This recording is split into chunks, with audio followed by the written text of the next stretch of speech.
नमस्ते। आज हम एक ऐसी केस फाइल का ब्रेकडाउन करने वाले हैं जो सच में रोंगटे खड़े कर देगी। मतलब सोचिए, 5 कॉलेज के दोस्त, एक पैरानॉर्मल डॉक्यूमेंट्री का प्रोजेक्ट और एक बिल्कुल सुनसान हवेली जो घने जंगल के एकदम बीचों बीच है। आज के इस विश्लेषण में हम सोर्स मटेरियल के आधार पर स्टेप बाय स्टेप देखेंगे कि कैसे एक आम सा कॉलेज प्रोजेक्ट अचानक से जिंदगी और मौत की भयानक लड़ाई में बदल गया। तो चलिए, बिना किसी देरी के इस केस की गहराई में उतरते हैं। तो ये पूरी कहानी शुरू होती है एक हॉस्टल के पास बनी पुरानी पानी की टंकी की सीढ़ियों से। हमारे ये पांचों दोस्त राहुल, विजेंद्र, नील, प्रिया और सोनाली वहां बैठे बस अपने प्रोजेक्ट के लिए एक अच्छी लोकेशन डिस्कस कर रहे थे। तभी नील एक हवेली के बारे में बताता है। ये हवेली वहां से करीब 20-25 किलोमीटर दूर एक जंगल के बीच में थी। और मजे की बात यह है, नील वहां से जुड़ी एक ऐसी अफवाह का जिक्र करता है जो किसी को भी डरा दे। उसका कहना था कि भाई, वहां जो भी गया है ना, वो आज तक कभी लौटकर वापस नहीं आया। अब यहीं पर आता है सबसे बड़ा रेड फ्लैग, एक ऐसा वार्निंग साइन जिसे इस ग्रुप ने पूरी तरह से इग्नोर कर दिया।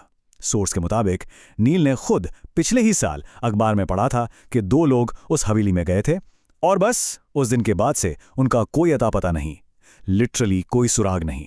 अब जरा सोचिए, एक न्यूज़ रिपोर्ट में लोगों के गायब होने की पुष्टि हो चुकी है, फिर भी ये लोग अपनी डॉक्यूमेंट्री को लेकर इतने एक्साइटेड थे कि उन्होंने इस जानलेवा खतरे को पूरी तरह नजरअंदाज कर दिया। कई बार होता है ना, कुछ नया करने का जुनून लॉजिक पर पूरी तरह हावी हो जाता है।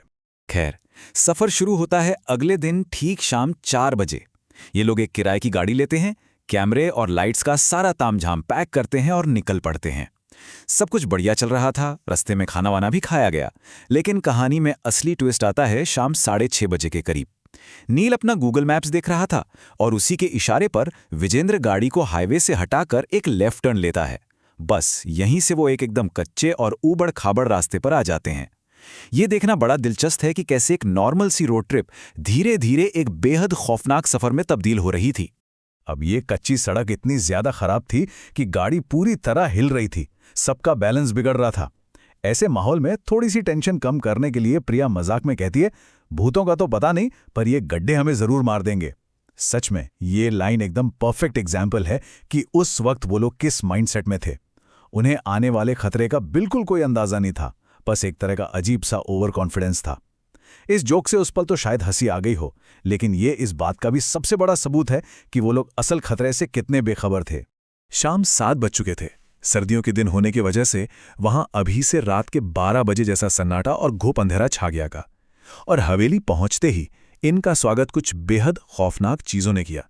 सबसे पहले हवेली का वो भारी भरकम लोहे का गेट जो सालों से जाम पड़ा था, वो राहुल और विजेंद्र के धक्का मारते ही एक अजीब सी रोंगटे खड़े कर देने वाली आवाज के साथ खुलता है। अंदर कदम रखते ही सिर्फ सूखे पत्तों के चरमराने की आवाजें आ रही थीं। सोर्स में यह भी साफ मेंशन किया गया है कि हवेली की खिड़की में 2 लाल चमकती आंखें उन्हें घूर रही थीं, जो पलक झपकते ही गायब हो गईं। और तो और, जैसे ही नील ने मेन दरवाजा खटखटाया, चमगादड़ों के एक पूरे झुंड ने उन पर सीधा हमला कर दिया। मतलब वहां का पूरा माहौल चीख चीख कर कह रहा था कि भाई, यहां से तुरंत वापस लौट जाओ। सेक्शन 7, नकली भूतिया प्लान। तो इतने डरावने संकेतों के बावजूद ये लोग पीछे नहीं हटे। बड़े बड़े मकड़ी के जालों से भरी उस वीरान हवेली के अंदर जाने के बाद उन्होंने वापसी करने के बजाय अपनी शूटिंग शुरू करने का फैसला किया। इनका जो सेटअप था ना, वो काफी स्ट्रक्चर्ड था।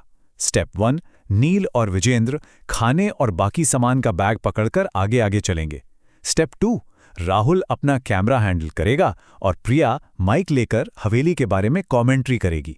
और स्टेप 3, जो इस पूरे प्लान का सबसे क्रिटिकल हिस्सा था, सोनाली को एक काला कपड़ा ओढ़कर दीवारों के पीछे छिपना था। प्लान ये था कि जब इशारा मिलेगा तो वो अचानक बाहर आकर भूत या चुड़ैल होने का नाटक करेगी। तो बेसिकली वो एक फेक हॉरर सीन क्रिएट करने की कोशिश कर रहे थे।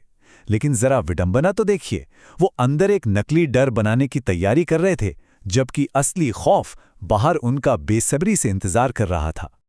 और ठीक इसी पल ये पूरी घटना एक ऐसा डरावना मोड़ लेती है कि पूछिए मत। उम्मीद तो यही थी कि सोनाली इशारे पर बाहर आएगी। प्रिया माइक पर लगातार हवेली के रहस्य बता रही थी, लेकिन हकीकत में अचानक से ठीक उनके बीच से एक असली काला साया बेहद तेजी से गुजर गया। ये कोई नाटक नहीं था, उस साए को देखकर सबके रोंगटे खड़े हो गए। जब मुड़कर देखा तो वहां कोई था ही नहीं। ये उस रात का वो टर्निंग पॉइंट था जहां उनका सारा का सारा प्लान ताश के पत्तों की तरह बिखर गया। लेकिन सबसे ज्यादा खौफनाक पल तो तब आता है जब उस साए को देखकर राहुल झटके से कैमरा बंद कर देता है और बाकी सब सोनाली की एक्टिंग की तारीफ करने लगते हैं कि वाह, तुमने तो सबको डरा दिया। लेकिन तभी सोनाली दूर से भागती और हांफते हुए आती है और वो कहती है, गाइज, वो मैं नहीं थी, वो कोई और था। सोचिए जरा उस एक पल में उन चारों के दिमाग में क्या चल रहा होगा। विजेंद्र का चेहरा तो पसीने से पूरी तरह भीग गया। सभी दोस्तों के पैरों तले जमीन खिसक गई। वो लिटरली डर के मारे सुन्न पड़ गए थे, क्योंकि अब उन्हें ये एहसास हो चुका था कि उस अनजान अंधेरे कमरे में उनके अलावा कोई और भी मौजूद है। इसके बाद जो कुछ भी हुआ उसने इस पैनिक को एक अलग ही लेवल पर पहुंचा दिया। सोर्स समय बताता है कि राहुल का बंद कैमरा अचानक एकदम रहस्यमयी तरीके से अपने आप चालू हो जाता है। वो उसे बंद करने की पूरी कोशिश करता है, बटन दबाता है, लेकिन वो बंद ही नहीं होता। और तभी पीछे से एक और काला साया निकलता है। अब तो उनके हाथ पांव कांपने लगे और वो उल्टे पैर वहां से अंधाधुंध भागने लगे। लेकिन सबसे डरावनी बात तो ये थी कि 20 मिनट तक लगातार भागने के बाद भी वो मेन दरवाजे तक नहीं पहुंच पाए। हवेली अंदर से अब बिल्कुल एक जैसी लगने लगी थी, मानो वो एक भूल भुलैया में बदल गई हो, जहां से बाहर निकलने का रास्ता हमेशा के लिए गायब हो चुका था।